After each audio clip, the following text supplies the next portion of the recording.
Chapter 5 the 5 laws of gold. इस chapter में एक बहुत ही अमीर कैमल ट्रेडर जिसका नाम कालाबाब होता है, वो अपने लोगों को अमीर बनने के 5 सीक्रेट्स बताता है, जिन्हें 5 लॉज ऑफ गोल्ड भी कहते हैं। ये 5 लॉज सबसे पहले अरकद ने शुरू किए होते हैं, जो बेबीलोन का सबसे अमीर आदमी था। फिर इसके बाद ये लॉज उसने अपने बेटे नोमासीर को पास किए, और फिर नोमासीर ने कलाबब को पास किए, जो कि एक वक्त में उसके लिए काम करता था। एक दिन कलाबब अपने कुछ लोगों के साथ बैठा था, और उसी वक्त कलाबब ने एक बहुत इंटरेस्टिंग सवाल किया। उसने पूछा, अगर तुम लोगों को गोल्ड का एक बैग दिया जाए और एक क्ले टैबलेट दिया जाए जिस पे अमीर बनने की विजडम लिखी हो, तो तुम लोग दोनों में से क्या चूज करोगे? तो इस पे सभी लोग कहते हैं कि वो गोल्ड का बैग चूज करेंगे। इस पे कलाबब उन्हें समझाता है कि अगर उनके पास विजडम नहीं होगी तो वो अपने गोल्ड को जाया कर देंगे और उनकी हालत वही पहले जैसी हो जाएगी। ये सब बताने के बाद फिर कलाबब उन्हें उन क्ले टैबलेट्स के बारे में बताता है। कलाबब उन्हें बताता है कि वो पहले अरकद के बेटे नोमासीर के लिए काम करता था, और उसी ने उसे वो क्ले टैबलेट्स दिए थे जिसपे 5 लॉज ऑफ गोल्ड लिखे थे। लेकिन वो 5 लॉज शेयर करने से पहले वो उन्हें नोमासीर की कहानी सुनाता है। ये बात हम सब जानते हैं कि अगर एक इंसान को बहुत सारा पैसा और वेल्थ दे दी जाए, लेकिन उसके पास उस वेल्थ को मैनेज करने के लिए नॉलेज ना हो, तो वो उस वेल्थ को नहीं संभाल सकेगा और सब कुछ खो देगा। और ये बात अरकद भी अच्छी तरह जानते थे। अरकद का बेटा नोमासीर जब बड़ा हुआ तो अरकद ने सोचा कि वो अपना सारा बिजनेस और अपना सब कुछ नोमासीर को संभालने के लिए दे दे। लेकिन ये डिसीजन लेने से पहले उसने सोचा कि पहले उसे नोमासीर को टेस्ट करना चाहिए, ताकि उसे पता चल सके कि नोमासीर इस लायक है या नहीं। इसलिए फिर अरकद नोमासीर को गोल्ड का एक बैग देता है और एक क्ले टैबलेट देता है जिसपे 5 लॉज ऑफ गोल्ड लिखे हुए होते हैं।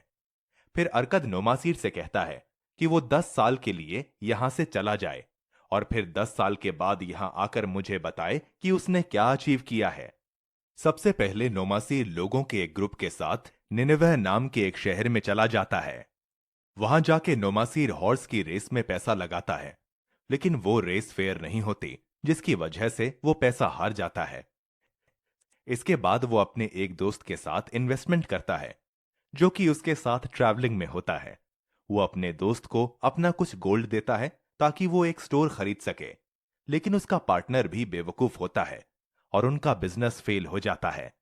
इसके अलावा नोमासीर फूड और शेल्टर के लिए अपनी काफी सारी चीजें भी बेच देता है। इतना सारा पैसा खोने के बाद फिर नोमासीर उस क्ले टैबलेट को पढ़ता है जिसमें लॉज ऑफ गोल्ड लिखे होते हैं। वो लॉज पढ़ने के बाद फिर नोमासीर डिसाइड कर लेता है कि अब वो अपनी सारी गलतियों को ठीक करेगा। सबसे पहले वो एक जॉब करता है ताकि वो अपने पास पैसे सेव कर सके। जॉब ये होती है कि उसे उन मजदूरों को मैनेज करना होता है जो कि उस शहर की वॉल्स बना रहे होते हैं। अब एक लॉ के अकॉर्डिंग वो अपनी इनकम में से कुछ पैसे सेव कर लेता था, और ये बात उसके बॉस को बहुत पसंद आई। उसके बॉस ने उसे कहा कि वो उसे इन पैसों को बढ़ाने में मदद कर सकता है, और फिर उसके बॉस ने उसे एक इन्वेस्टमेंट अपॉर्चुनिटी दी। अपॉर्चुनिटी ये थी कि जब निनेवेह की वॉल्स बन जाती तो इसके बाद उन्हें हर एंट्रेंस पर गेट्स बनाने थे, और निनेवेह में इतना मेटल नहीं था कि वो गेट्स बन सकें। इसलिए उसके बॉस ने कहा कि कुछ लोग अपना गोल्ड इन्वेस्ट करके निनेवेह से बाहर जाएं और बाहर से मेटल लाएं, फिर वो उस मेटल को किंग को सेल कर दें और प्रॉफिट कमाएं। नोमासीर इस इन्वेस्टमेंट के लिए मान गया और उन्होंने काफी प्रॉफिट भी कमाया। इसके बाद नोमासीर ने उसी ग्रुप के साथ और भी कई सारी इन्वेस्टमेंट की जिसमें उसे फायदा हुआ। अरकद ने नोमासीर को जो पैसे दिए थे वो उसने ट्रिपल कर दिए थे। 10 साल के बाद जब नोमासीर वापस बेबीलोन जाता है तो अरकद उससे बहुत खुश होता है और फिर उसे अपना सारा बिजनेस और प्रॉपर्टी मैनेज करने के लिए दे देता है। तो दोस्तों, ये थी नोमासीर की स्टोरी। अब मैं आपसे वो 5 लॉज शेयर करूंगा जो अरकद ने नोमासीर को दिए थे। Law number 1: Gold will come gladly and in increasing quantity to any man who will put by not less than 1/10 of his earnings to create an estate for his future and that of his family. ये law हमसे कहता है कि हमें अपनी income में से at least 10% save करना चाहिए, और उसे सही जगहों पर इन्वेस्ट करना चाहिए। फिर उस इन्वेस्टमेंट से जो इनकम आए उसे री इन्वेस्ट करना चाहिए और ये प्रोसेस करते रहना चाहिए। Law number 2, gold will labor diligently and contentedly for the wise owner who finds for its profitable employment, multiplying even as the flocks of the field। ये लॉ हमेशा कहता है कि पैसा एक बहुत अच्छा वर्कर है और अगर आप उसे किसी प्रॉफिटेबल जगह पर इन्वेस्ट करेंगे तो वो आपके लिए बहुत मेहनत से काम करेगा और आपको और ज्यादा प्रॉफिट कमा के देगा। Law number 3. Gold comes to the protection of the cautious owner who invests it under the advice of men wise in its handling। ये लॉ हमसे कहता है कि पैसा उन इंसानों के पास रहता है जो कॉशियस हों। मतलब अगर आप बिना सोचे कहीं भी इन्वेस्ट कर देते हो तो पैसा आपके पास ज्यादा टाइम तक नहीं रहेगा। लेकिन अगर आप पैसा इन्वेस्ट करने से पहले उन लोगों की एडवाइस लेते हो जिन्हें उस काम के बारे में नॉलेज है तो इससे आपको प्रॉफिट जरूर होगा और आपके पास पैसा रहेगा भी।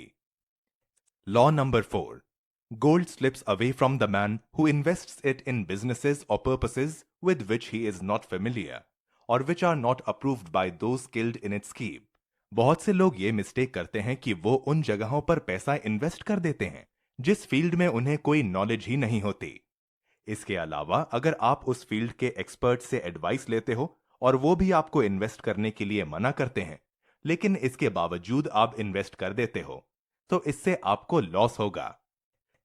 Law number 5, gold flies away from the man who would force it to impossible earnings or who follows the advice of tricksters and schemers or who trusts it to his own inexperience and romantic desires in investment. बहुत से लोगों के पास जब शुरू शुरू में पैसे आते हैं तो वो उन चीजों में इन्वेस्ट करते हैं जो सुनने में तो बहुत अच्छी लगती हैं लेकिन वो आइडियाज कभी काम नहीं करते।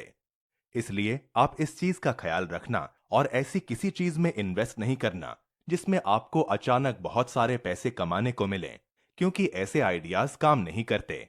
तो ये थे वो 5 लॉज जिन्हें नोमासीर ने हमेशा फॉलो किया था और अगर हमें रिच बनना है तो हमें भी इन लॉज को हमेशा फॉलो करना होगा। Chapter 6, the golden lender of Babylon. Babylon में रोदान नाम का एक आदमी रहता था जो स्पीयर्स बनाने का काम करता था और इतना ही कमाता था जिससे उसकी नीड्स पूरी होती थीं। एक बार रोदान ने किंग के गार्ड्स के लिए स्पीयर्स बनाए और उन स्पीयर्स के डिजाइन किंग को बहुत पसंद आए, जिसके बदले में फिर उन्होंने रोदान को 50 गोल्ड पीसेस दिए।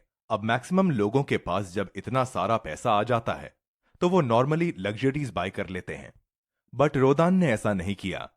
ऑल्दो वो चाहता था कि वो लग्जरीज बाय करे, बट उसने ऐसा नहीं किया। जब उसने अपने रिलेटिव्स और फ्रेंड्स को इस बारे में बताया तो सबने उससे पैसे मांगना शुरू कर दिया और सबको लोन चाहिए था।